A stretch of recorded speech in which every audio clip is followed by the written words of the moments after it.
Fautes que peuvent commettre les enfants. Le cahier de Satan, songe. Il me semblait être au milieu de vous, ici, à Turin. Dans un coin de la cour, il y avait un mystérieux personnage qui tenait un cahier. Il vous regardait, puis se mettait à écrire, comme s'il prenait des notes. De temps en temps, il changeait de place, observant et écrivant toujours.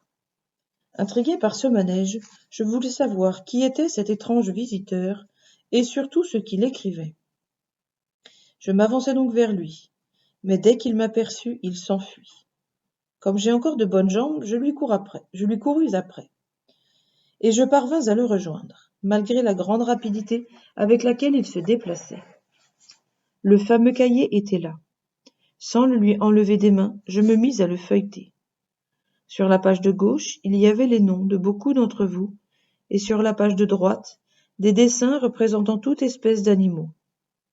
En face de certains noms, je vis un groin de porc avec cette inscription: il est devenu semblable aux animaux qui n'ont point de raison. Je compris que ces enfants vivaient dans l'impureté. En face d'autres noms, je vis une grosse langue qui se terminait par 2 pointes très aiguës. Auprès d'elle, je lus bavard, murmurateur. Un peu plus loin, il y avait 2 longues oreilles d'âne.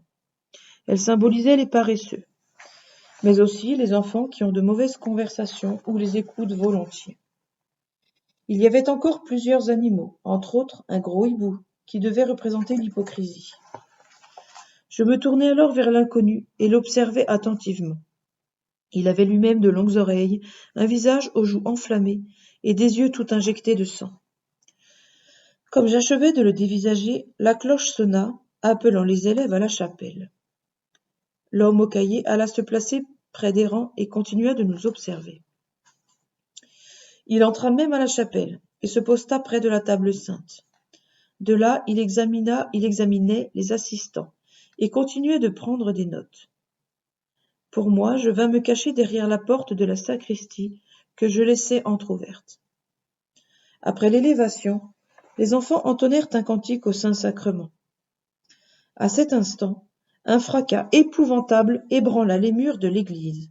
On eût dit un tremblement de terre. L'homme au cahier, saisi de frayeur, disparut soudain, ne laissant derrière lui que quelques feuilles de papier brûlées. Voyant cela, je remerciai le bon Dieu d'avoir remporté une si éclatante victoire sur celui que je soupçonnais fort d'être le démon. Je compris aussi que la messe, et plus particulièrement le moment de l'élévation, où Jésus vient sur l'autel, sont des armes redoutables pour le vaincre. Après la messe, je sortis dans la cour. J'aperçus mon bonhomme tout recroquevillé dans un coin. Son béret rouge avait glissé sur le côté, et l'on voyait nettement une partie de ses cornes. « Ah, te voilà encore, vilaine bête !» m'écriai-je en me précipitant sur lui. Mais au moment où j'allais l'atteindre, je m'éveillai. Don Bosco. Attention aux petites fautes. Saint Philippe Néri passa une partie de sa jeunesse à Florence, ville magnifique, célèbre dans le monde entier. Or, il y avait là un couvent de dominicains que Philippe aimait fréquenter. Il parlait volontiers avec les bons frères de cette maison, qui s'amusaient eux-mêmes de ses réflexions d'enfant. Et voici l'histoire que l'un d'eux lui raconta un jour. Vous allez voir que nous pouvons en tirer une belle et très pratique leçon. 2 religieux avaient l'habitude de se confesser l'un à l'autre tous les matins, avant d'aller chanter l'office. Ils voulaient que leur âme fût aussi pure que possible pour célébrer la sainte messe. Le diable, vous le pensez bien, n'était pas du tout content de cela. Aussi résolut-il de se moquer de la belle façon de ces 2 moines. Quelle bonne farce allait-il leur jouer? Un matin, un peu avant l'heure du lever, l'un des 2 pères entend frapper à la porte de sa cellule.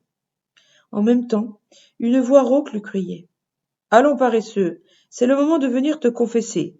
Tu vas te mettre en retard. » Le bon moine ne reconnaissait pas très bien la voix qui l'appelait ainsi, mais il pensa que son confrère était un peu enrhumé.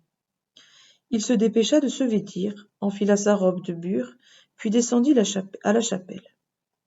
Sitôt arrivé, il fit une courte prière et s'en alla se mettre à genoux près du petit guichet derrière lequel l'attendait le confesseur. et le voilà qui commence à dire ses péchés. Même quand on est moine, on a toujours quelques fautes à se reprocher. Un peu de colère, de gourmandise, de paresse, quelques manquements à la charité. Ces pauvres misères se trouvent aussi dans les couvents. Or, imaginez-vous qu'à toutes les fautes qu'il accusait, le bon moine ne recevait que cette réponse. Mais ce n'est rien du tout, cela absolument rien. Ce n'est pas un péché, ça ne compte pas. Pensez, mes enfants, si le pénitent était étonné de ces réflexions qu'il n'avait pas l'habitude d'entendre. Un confesseur, sans être sévère, n'ignore pas qu'un péché, même léger, est toujours un péché. Il ne dit pas « ce n'est rien ». Le bon moine, un peu troublé, continuait pourtant sa confession. Mais comme il s'accusait d'une faute qu'il croyait avec raison d'une certaine gravité, il entend de nouveau le confesseur qui lui répète « Mais ce n'est absolument rien cela, ce n'est pas un péché, c'est une peccadille ». C'est alors que le moine se douta de quelque mauvais tour du diable et fit un grand signe de croix. Immédiatement, la voix du confesseur se tut. Le pénitent pose une question, pas de réponse. Il regarde à travers la grille du guichet, plus personne. Le confesseur avait subitement disparu sans laisser de traces. Une fois de plus, le diable, car c'était bien lui, en avait été pour ses frais.